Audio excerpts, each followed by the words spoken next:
হোলির পরে অন্য হোলির প্রস্তুতি সম্পূর্ণ। কোন রং কি রঙের আবির কিনছেন আজ? কোন রঙের আবিরের চাহিদা বাজারে?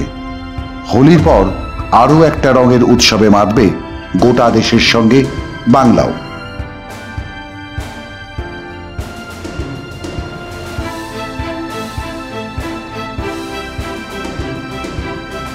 এক এক রাজ্যে চলবে এক এক রঙের রঙ্গ, নাকি একই রঙে মাতবে গোটা দেশ?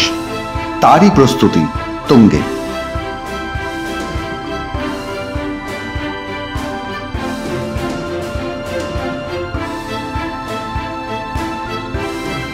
তৈরি বিভিন্ন জেলার সঙ্গে গোটা বাংলাও।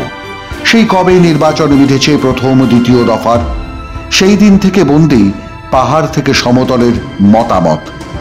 কোন জেলায় জুড়ে উড়বে সবুজ, কোন জেলায় উড়বে গেরুয়া, কেউ বা চাইছেন লাল। নির্বাচনের উৎসব শেষ, মতামত ইভিএম বন্দি। এখন এক অন্য রঙের উৎসবের প্রস্তুতি বাংলার বাজারে বাজারে। ভোট উপলক্ষে চাহিদাটা হয় এখন, যেহেতু 4 তারিখ তো মানে আগে অগ্রিম অ্যাড করার জন্য আমাদেরকে লাগাতেই হয় আগে থেকে।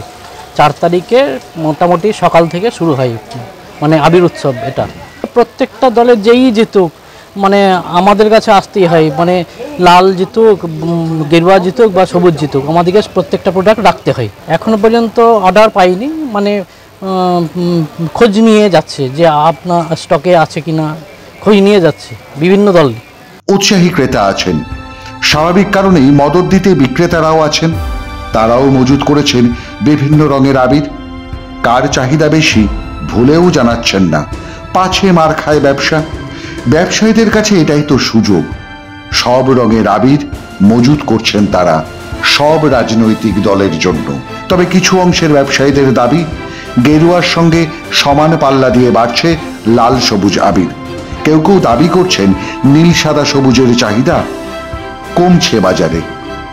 এসব কিসের ইঙ্গিত কে জানে? আগামীকাল লোকসভা নির্বাচনের ফলাফল প্রকাশিত হবে। দেখা যাক কোন রঙের আবিরে সাজে গোটা বাংলা।